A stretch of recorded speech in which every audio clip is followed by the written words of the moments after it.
Hello everyone, my name's Idiotic Synergy, and today we are talking about Angron, Demon Primarch of Khorne. Now, I've already done a video about Angron, but that's when they first revealed him, but now we can have a proper look at him, and his rules have been updated on Wikipedia, so it's all good. I can now talk about this model properly, with detail, and hopefully you'll enjoy it. If not, then that's alright, I understand. So, obviously, this is Angron, and also it's already sold out online.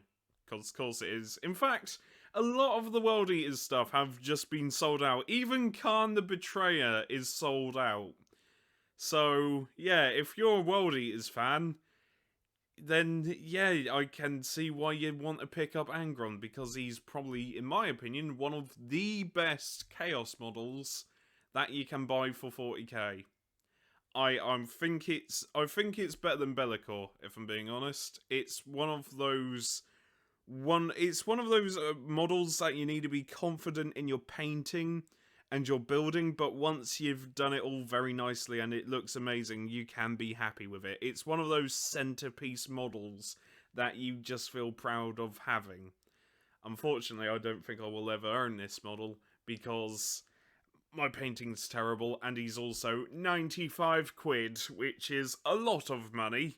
Though, and, oh god, I was about to say, though it isn't as much as I thought, but there is a price hike coming soon, so that's fun. But despite the price hike, or the incoming price hike, and him being out of stock online, this is a very nice model. I've sort of already done a review, if you call these videos reviews. I've already sort of talked about this model, and yeah, he holds up. I love every single little bit of detail he has. However, I didn't realise he has two head options. So I wonder, I do wonder if we can see the other head option, because you don't really see the other head option. It's always been, oh, hang on, is that it? Is that the other head option? That doesn't seem right, but if he does have like a weird helmet, that would be kind of cool to see. I don't know what the other head option would look like. I'm only guessing by this one, but I doubt that's the case. I would like to see the other head option because it's just this one, and I'm not saying this is a bad head, not at all, because it's been based on the old artwork for Angron, the Demon Prince Primarch artwork, which is very nice. And he's quite a big model as well, as you can probably tell. It uses a 100 millimeter round base, so, and it's quite fucking tall, surprising no one. So carrying it around, you're gonna have to be careful. But like I said, there's now a 360 view, so we can have a proper look at it. Unfortunately, it's so far away. Why? Why isn't it like this? Just move it closer to the camera. God damn it. Anyway, despite that, yeah, it's Angron. What more can I say other than it's Angron, and he just looks amazing. I really do like Angron. I mean, looking at all like the finer details of his shoulder pads and everything, it's what you would expect Angron to look like. There's skulls everywhere. His armor's been battered and shot at.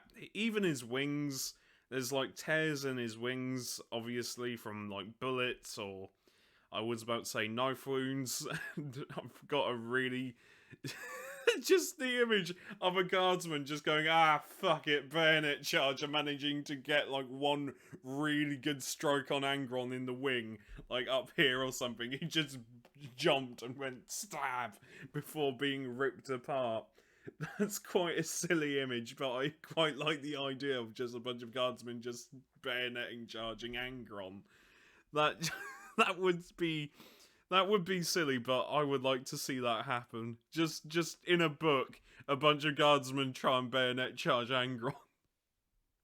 Oh dear. Anyway, as I was saying, he's very much battle damaged, which fits. I don't think it would be right if he was clean, like Guilliman, where his armor's near perfect. Well, Angron's.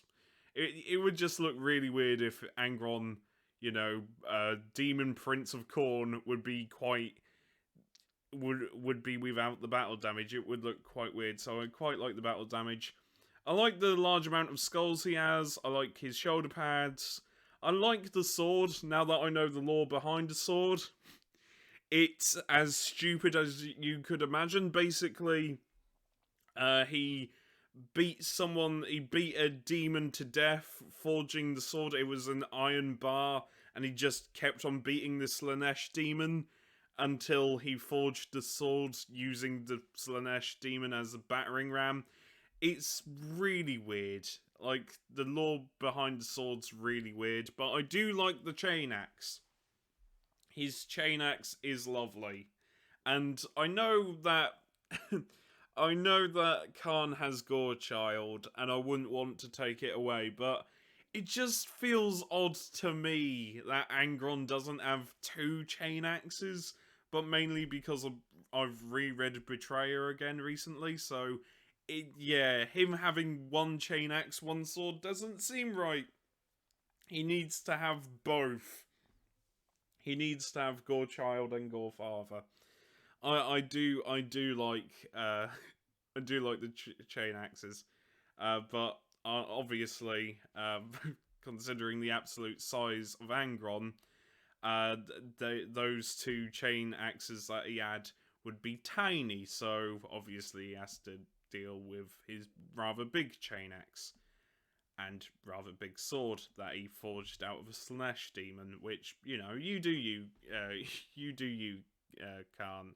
Not Khan, Angron. Sorry. I that would be one hell of a Khan model. It turns out that it's all been a ruse and they've just switched out the models. Like the little Khan model, that's actually Angron. This big fucker, that's Khan. This is Khan, and you have to use Khan's rules, and you have to. That would be so dumb. But yeah, really nice model, really detailed. I wish there was a closer view, but alas, we only have this. It's one of my favourite models. There's lots of skulls, lots of battle damage, lots of hell, the article, it's I can never pronounce it, but there is the new Nusian warplate, which is this, and it just looks nice. I do like the warplate, but I also like how on this shoulder he's got the World Eater's shoulder pad on him. I do in a weird way. It seems like Demon Angron Khorne seems to be slightly more tolerant of his legion than old normal Angron. But I say that, then someone's going to correct me. But it does seem like he's willing to fight with them a lot more than not. Anyway, we should look at his rolls. Again, such good detailing on the model and the sculpture and everything. It's just amazing. Anyway, let's have a look at the rules, shall we? So, these are the rules for Angron. And surprisingly, I thought it would be... It's not bad, I just thought it would be more points. And I thought it would be tougher. Because he's only toughness 7. And he's got a 4-up invulnerable save. And only 18 wounds. It just seems really odd that he isn't tougher. I mean, his strength makes sense, but toughness, it's just weird to me. It is rather strange. But, that being said, his movement is 16. Weapon skill 2, ballistic skill 2, strength 9, toughness 7, wounds 18. I thought he would have a bit more wounds than 18, but hey ho. Attacks 12, because why not? Leadership 10, save of a 2. So yeah, he's quite good. But then you've got his melee weapons, where you have... I'm not even going to try and pronounce that. The Salmoneris and Spine Grinder. I got Spine Grinder right. I'll take that. And I thought there would be 2 different weapons with 2 different profiles, but obviously not. They're just one combined weapon with 2 profiles. I thought it'd be like, one weapon does this, and you can give it, you know, like, I thought each weapon of his would have like one weapon, but 2 profiles for each, is what I'm trying to say. So there'd be like 4 weapon profiles, but obviously not. You can have Skull Taking Slash, where it's +5 to your strength, so strength 14, because he really needs that. It's so good. AP -4, damage D3 +3, or the one I got a feeling a lot of people are going to use is the Bloodletting Sweep. Strength of the user, so just a mere strength 9. just you know, a mere strength 9. You know, just strength of the user, mate. Don't even worry about it. AP -3, damage 1. Make 3 hit rolls for each attack instead of 1. How many attacks has he got? 12. That's 36 attacks. Top profile, mate. Yeah, you know, he just strength 9, AP -3, damage 1. Because he really needs that. Oh, for fuck's sake, that's brutal. That is some bullshit. You might as well always use this one. Yes, okay, it's only 1 damage, but you're strength 9, mate. You're strength 9. And unless you're attacking a tank or a Leviathan Dreadnought, you're not really going to use this one. So you might as well drown the bastard in all of this. You're hitting on 2s as well. I just noticed that the only thing that goes down for him is his movement, where he just moves, you know, bottom profile mere 8 inches. You know, just standard slow movement, I guess, and only has 8 attacks. Why is he so good? Why is he so... Of course he's so good. He's a Primarch. I shouldn't say why. I should say... I don't know what to say. That's just... Yeah. But his abilities sort of... I mean, his abilities are alright. Basically, you have Lord of the Arena, where you select one friendly World Eater core unit, or one World Eater character unit within 6 inches of this model. Until the start of your next command phase, each time a model in that unit makes an attack, you can reroll the hit roll. Cool. And armor of blood spattered brass. This model has a 4-up invulnerable save, and also something called the Blood Tithe. What the fuck is the Blood Tithe? Okay, we're going to learn something new. So, each time a unit is destroyed, you gain 1 Blood Tithe point. I assume that's what BTP means. And it says a unit. A unit. It doesn't necessarily have to be your own unit. And I've just looked at Developer's Note. So, Developer's Note. This rule applies during both players' turns, and whether those destroyed models are friendly or enemy models, after all, cares not from whence the blood flows. So yeah, it's both. That is... Oh, you can just sacrifice a bunch of cultists. Ah, you can just sacrifice cultists for the Blood God and get all these abilities. I like that. That's horrible. It's like, yeah, I don't care who. If I win, I win. If I lose, I lose. Either way, Khorne's happy. Fuck you. If you killed a character, monster, or vehicle, you gain 1 additional Blood Tithe point. And Titanic units were destroyed, you gain an additional 1 Blood Tithe point. Very nice. Yeah, it just says any, and any character, monster, or vehicle, so you're fine. Right, so these are the abilities you can buy. It sort of reminds me of the warp points Chaos Demons use, where at the start of each command phase you roll, I think, 7 dice, and then depending on how many dice is a 4-up, you get 1 point, and then you can spend it into abilities. It reminds me of that. So you have Warp Blades, where it's 4, you can improve the armor penetration characteristic of that attack by 1. Okay, that one seems kind of redundant. Rage-fueled Invigoration, you can add 1 to the charge rolls, very nice. Spiteful Nullification, Every time you lose a wound as a result of a mortal wound, roll 1d6 on a 5-up. That wound isn't lost. I love how it's called Spiteful, and I lost the menu. I know I'm supposed to talk about Angron, but... Marshall... Oh, fuck off. Sorry, I love this site and I hate it at the same time. Add a 1 to charge rolls, already read that. Martial Excellence. Each unmodified hit roll of 1 scores 1 additional hit. For any World Eaters model, so Angron with 36 attacks can just...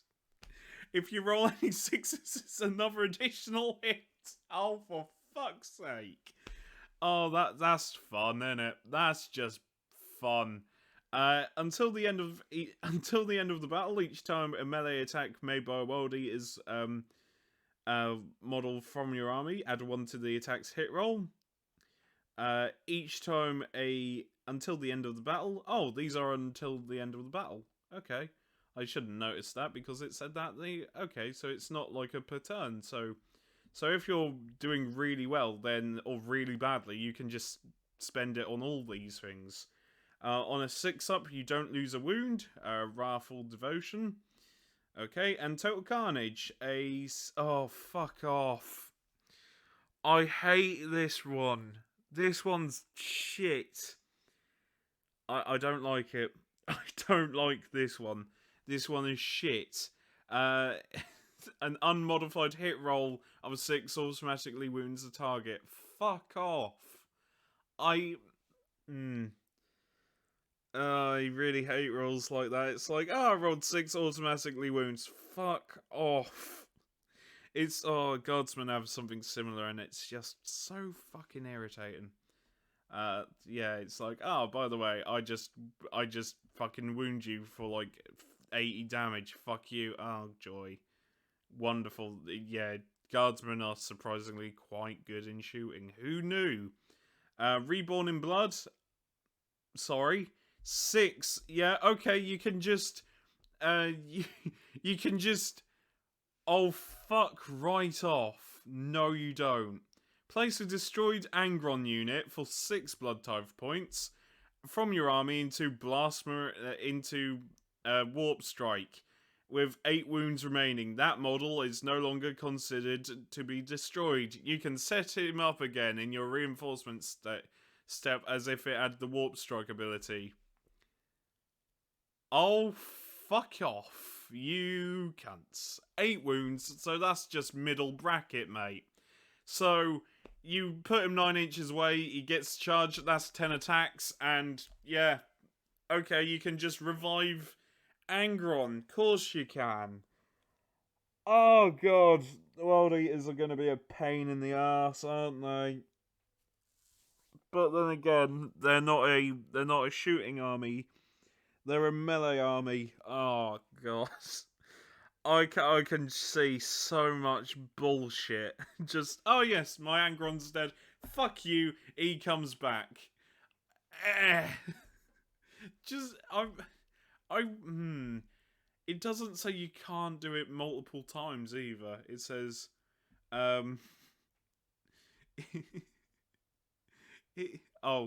you can, aha! Okay, you can only purchase, you, with the exception of Reborn in Blood. Okay, so maybe that one you can only buy once per game. I'm hoping that's the case. I'm hoping that's the case because, my god, that would be annoying to deal with. Just imagine just imagine you have to kill Angron 3 times. God.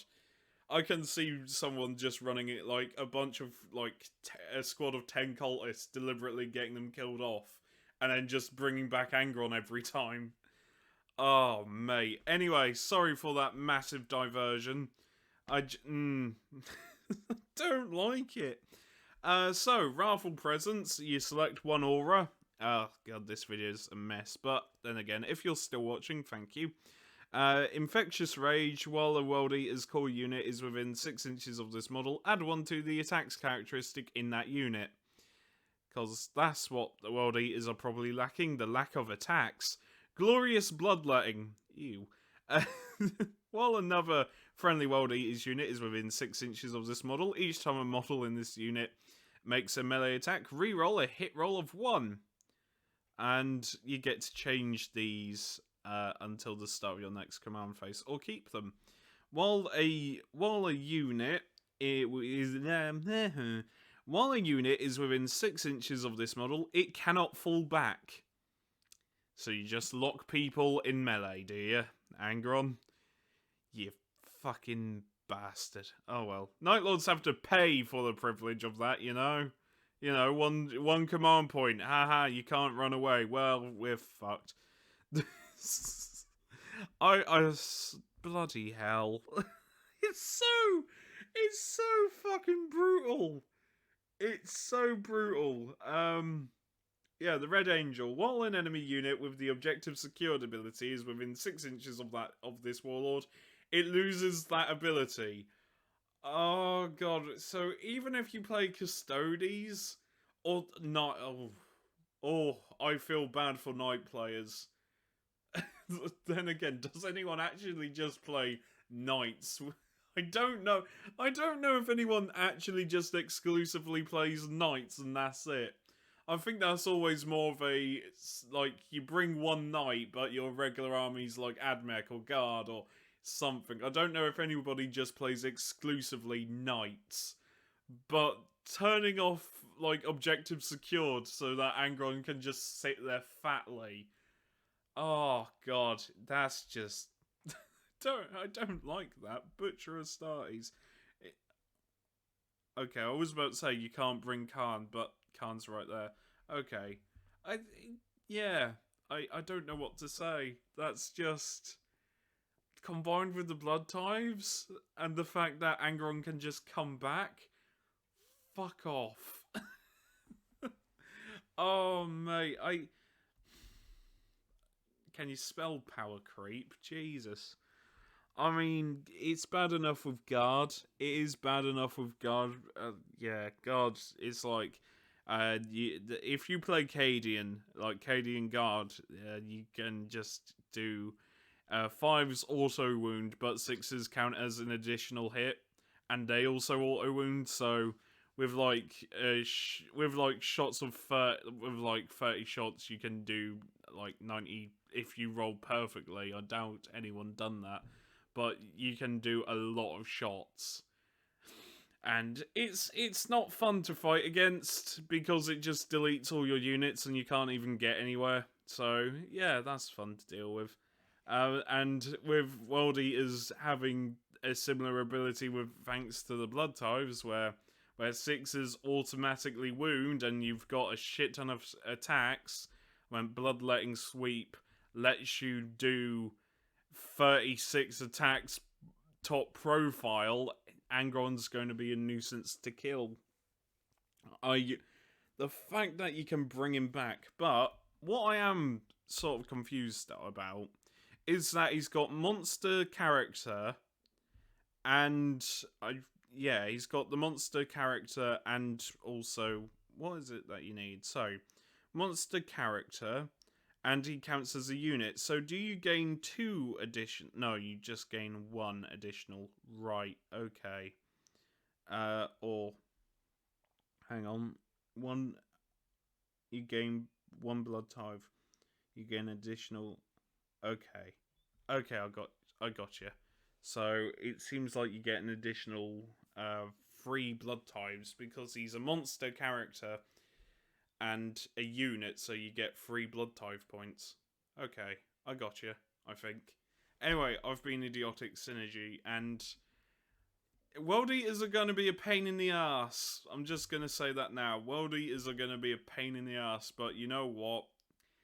I'm sort of glad there's a decent melee unit. I say that. There's always been decent melee units, but I'm glad to see World Eaters get some love.